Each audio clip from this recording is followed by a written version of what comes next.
நீ இங்க இருக்கியாம்மா? நான் என் மக வீட்டுக்கு போலான் இருக்கே. நான் போயிட்டு வந்துடட்டுமா? என்னது உங்க மக வீட்டுக்கு போறீங்களா? முன்னாடியே சொல்ல மாட்டீங்களா இதெல்லாம்? பாத்திரம் அவ்வளவு விளக்காம கிடக்கு, அதை போட்டா போவீங்க? விளக்கி வச்சுட்டு போங்க. சரிம்மா. அம்மா, நான் விளக்கி வச்சுட்டு போயிட்டு வந்துடட்டுமாயா? விளக்கிட்டா அப்புறம் நாங்க என்னத்தை சாப்பிடுவோம்? சமைச்சு வச்சுட்டு போங்க. சரிம்மா, சமைச்சு வச்சுட்டே போறேன். சோறு குழம்புலாம் ஆக்கியாச்சு.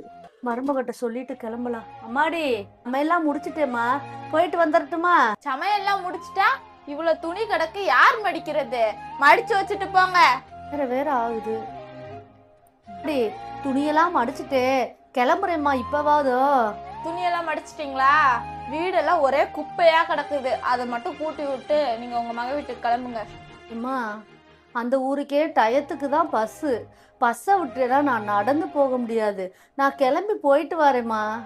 ஏன் பஸ் போயிடுச்சுன்னா நடந்து போக வேண்டியதானே? பக்கத்துல தானே இருக்கு. சரிம்மா, நான் கூட்டி தள்ளிட்டே போறேன். வேலையெல்லாம் முடிச்சாச்சு, இப்போவாது கிளம்புவோம். வீட்டு வேலையெல்லாம் முடிச்சுட்டு நான் கிளம்பட்டுமா? போயிட்டு வாங்க போயிட்டு வாங்க. சரி, போறதெல்லாம் சரிதான். காலையில 8 மணிக்கு நாளைக்கு டான்னு இங்க இருக்கணும். அப்படி இல்லைன்னு வைங்க, உங்க மக வீட்டிலே நீங்க இருந்துக்கங்க. நான் ஒரு நாள் என் மக வீட்டுல இருந்துட்டு வரலான்னு நினைச்சேன். ஆனா நீ இப்படி சொல்றம்மா, நாளைக்கே வந்துருன்னு.